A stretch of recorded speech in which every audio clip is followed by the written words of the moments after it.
ശിരൂരിലുണ്ടായ മണ്ണിടിച്ചിലിൽ അർജുനെയും ലോറിയെയും പുറത്തെത്തിക്കാനുള്ള തീവ്ര ശ്രമങ്ങൾ സൈന്യത്തിന്റെ നേതൃത്വത്തിൽ നടക്കുമ്പോൾ ഇത്രയും ദിവസങ്ങൾ ഈ രക്ഷാപ്രവർത്തനം അലങ്കോലപ്പെടുത്തിയതിന്റെ കാരണക്കാർ ആരൊക്കെയായിരുന്നുവെന്നും ഈ രക്ഷാദൗത്യത്തിൽ കർണാടക സർക്കാരിനെ പഴിചാരുന്നതിൽ എന്തർത്ഥമെന്നും ചോദിക്കുന്ന 2 ഫേസ്ബുക്ക് പോസ്റ്റുകൾ പങ്കുവെക്കുകയാണിവിടെ. CP റാഷിദിന്റെയും ജിതിൻ കെ ജേക്കബിന്റെയും കുറിപ്പുകളാണ്. സോഷ്യൽ മീഡിയ, പ്രധാനമായും ഫേസ്ബുക്ക് ഫോളോ ചെയ്യുന്നവർക്ക് ഈ 2 പേരെയും പരിചയമുണ്ടാവും. തിരഞ്ഞെടുപ്പ് ഫലപ്രവചനത്തിലൂടെ താരമായ വ്യക്തി കൂടിയാണ് CP റാഷിദ്. റാഷിദിന്റെ കഴിഞ്ഞ ദിവസത്തെ ഒരു പോസ്റ്റ് ഇങ്ങനെയാണ്: വൈകിട്ടോടെ ട്രക്ക് കണ്ടെത്തി എന്ന വാർത്തയോടൊപ്പം ന്യൂസ് ചാനലുകളുടെ സ്ക്രീനുകളിൽ തെളിഞ്ഞ ഒരു കാഴ്ചയുണ്ടായിരുന്നു. രാജ്യത്തിന്റെ അഭിമാനമായ നാവികസേനയുടെ സ്കൂബ ഡൈവേഴ്സ് ടീം സ്പീഡ് ബോട്ടുകളിൽ നദിയിലൂടെ സ്പോട്ടിലേക്ക് കുതിക്കുന്ന കാഴ്ച. ഒടുക്കം നദിയിലെ ഒഴുക്കും മറ്റും പരിഗണിച്ച് അവർ വിവേകപൂർവ്വം ദൗത്യത്തിൽ നിന്ന് തൽക്കാലം പിന്മാറി. നാളത്തെ പകലിലേക്ക് അവർ മാറ്റിവെച്ചു.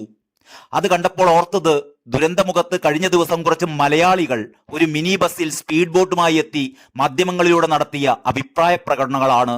അവരുടെ പരാതി കർണാടക സർക്കാർ സംവിധാനങ്ങൾ ദൗത്യത്തിൽ സഹകരിപ്പിക്കുന്നില്ല എന്നതായിരുന്നു.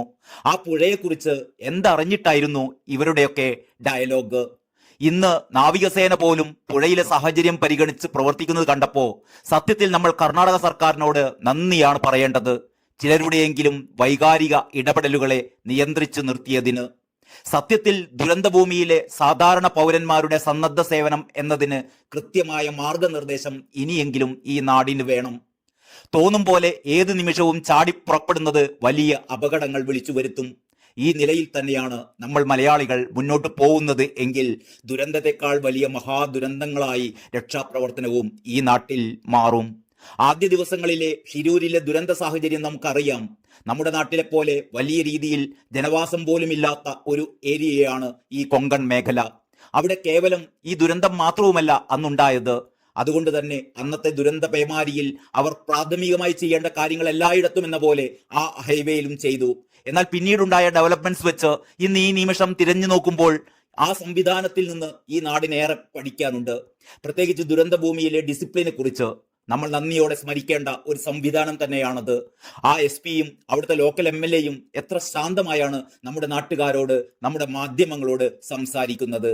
ഇത്രയുമാണ് റാഷിദ് CP-യുടെ കുറിപ്പ്. ഇനി ജിതിൻ കെ ജേക്കബിന്റെ കുറിപ്പിലെ പ്രസക്ത ഭാഗങ്ങൾ നോക്കാം. അതിങ്ങനെയാണ്: അപകട ദിവസം തന്നെ വാഹനം വെള്ളത്തിലുണ്ടാകുമെന്ന് കർണാടക ഉദ്യോഗസ്ഥർ പറഞ്ഞതാണ്. 5 ദിവസങ്ങൾക്ക് ശേഷം രംഗത്തിറങ്ങിയ സൈന്യവും അത് തന്നെ പറഞ്ഞു. പക്ഷേ കേരള മാപ്രകളും കേരളത്തിൽ നിന്നുള്ള സ്വയം പ്രഖ്യാപിത ജീവൻ രക്ഷാ പ്രവർത്തകരും സമ്മതിച്ചില്ല. അപകടത്തിൽപ്പെട്ട ആളിന്റെ കുടുംബമാവട്ടെ ഈ സമയം രാഷ്ട്രീയ മുതലെടുപ്പിനും ഇന്ത്യൻ സൈന്യത്തോടുള്ള വിദ്വേഷ പ്രചാരണം നടത്താനുമാണ് കൂടുതലും ശ്രമിച്ചത്.